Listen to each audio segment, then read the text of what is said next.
RAB কর্মকর্তা, সেই আলেপ কুলাঙ্গার কর্মকর্তা যারা গুম হয়েছে তাদের স্ত্রীদেরকে ফুসলিয়ে সবে কদরের রোজা ভাঙ্গিয়ে ধর্ষণ করেছে। এই নাস্তিক রাখাল রাহাকে গ্রেপ্তার করতে হবে, তাকে বিচারের মুখোমুখি করতে হবে, এমন দৃষ্টান্তমূলক শাস্তি বাস্তবায়ন করতে হবে যাতে বাংলাদেশে আর কোনো নাস্তিক, আর কোনো ইসলাম বিদ্বেষী, ইসলাম এবং নবী সাল্লাল্লাহু আলাইহি সাল্লামকে নিয়ে কটূক্তি করার ধৃষ্টতা প্রদর্শন করতে না পারে।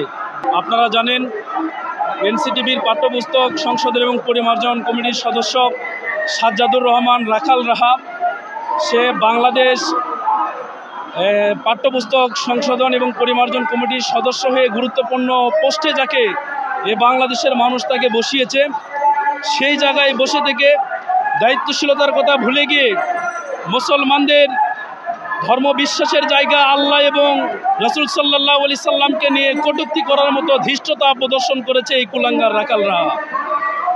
আমরা এই কুলাঙ্গার রাখাল রাহা, নাস্তিক রাখাল রাহার দ্রুত গ্রেপ্তার কার্যকর করার জন্য এবং সর্বোচ্চ শাস্তি বিধান করার জন্য আজকে বাংলাদেশ ইসলামী ছাত্র শিবির ঢাকা মহানগর পূর্ব শাখার উদ্যোগে জাতীয় প্রেস ক্লাবের সামনে মানববন্ধনের আয়োজন করি। আমরা পরিষ্কারভাবে জানাতে চাই, এই বাংলাদেশে 90%-এরও বেশি ভাগ মানুষ হলো ইসলাম ধর্মে বিশ্বাসী। যারা ইসলাম ধর্মে বিশ্বাসী মুসলমান দাবি করে, তারা তাদের জীবনের চাইতে, পৃথিবীর সব কিছুর চাইতে তাদের প্রিয় নবী সাল্লাল্লাহু আলাইহি সাল্লামকে ভালোবাসে।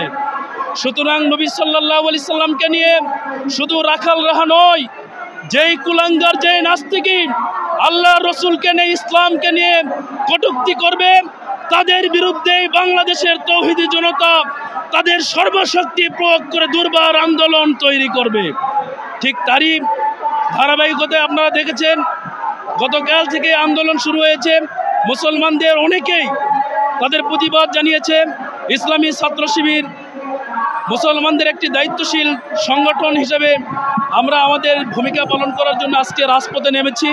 আমরা অন্তর্বর্তীকালীন সরকারের কাছে জোর দাবি জানাতে চাই, অনতি বিলম্বে এই নাস্তিক রাখাল রাহাকে গ্রেপ্তার করতে হবে, তাকে বিচারের মুখোমুখি করতে হবে, এমন দৃষ্টান্তমূলক শাস্তি বাস্তবায়ন করতে হবে যাতে বাংলাদেশে আর কোনো নাস্তিক, আর কোনো ইসলাম বিদ্বেষী, ইসলাম এবং নবী সাল্লাল্লাহু আলাইহি সাল্লামকে নিয়ে কটূক্তি করার ধৃষ্টতা প্রদর্শন করতে না পারে।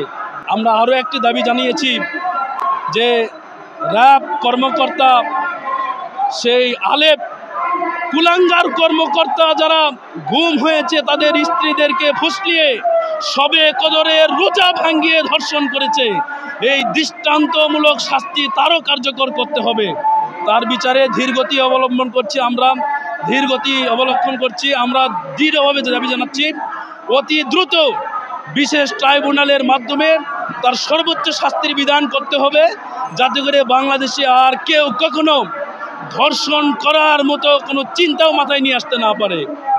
আর যদি প্রশাসন এবং বিচার বিভাগীয় যারা আছেন, অন্তর্বর্তীকালীন সরকারে যারা আছেন, তারা যদি তাকে শাস্তির আওতায় আনতে ব্যর্থ হন, তাহলে আমরা মনে করব যে আপনারা বিগত ফাসিস্টদের দোসর হিসেবে নিজেদেরকে আখ্যা দিচ্ছেন।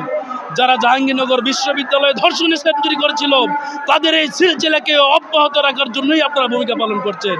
কাজেই আপনাদের কাছে বিনীত আহ্বান এবং দাবি জানাতে চাই, খুব দ্রুত রাখাল রাহাকে গ্রেপ্তার এবং র্যাব কর্মকর্তা আলেপকে দ্রুত বিচারের মাধ্যমে সর্বোচ্চ শাস্তি কার্যকর করার জোর দাবি জানাচ্ছি।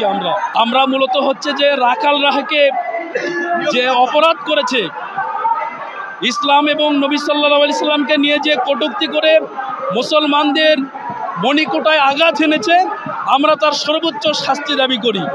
সর্বোচ্চ শাস্তি হিসেবে তাকে দ্রুত গ্রেপ্তার করে বাংলাদেশের প্রচলিত আইনের সর্বোচ্চ শাস্তি মৃত্যুদণ্ড, তার মৃত্যুদণ্ড কার্যকর করার জোর দাবি জানাচ্ছি। যদি সংশ্লিষ্ট জায়গার কর্মকর্তা এবং রাষ্ট্র ক্ষমতায় যারা আছে তারা যদি ব্যর্থ হয়, তাহলে দাবি কিভাবে আদায় করতে হয়, বাংলাদেশের তৌহিদি জনতাকে নিয়ে ইসলামী ছাত্র শিবির সারা বাংলায় দুর্বার আন্দোলন গড়ে তুলবে ইনশাআল্লাহ।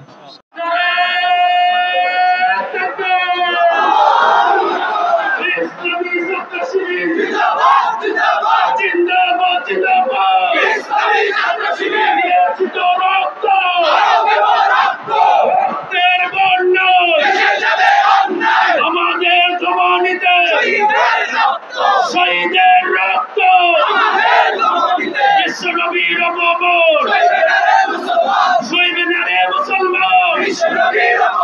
ফাঁসি ফাঁসি ফাঁসি চাই, ফাঁসি চাই।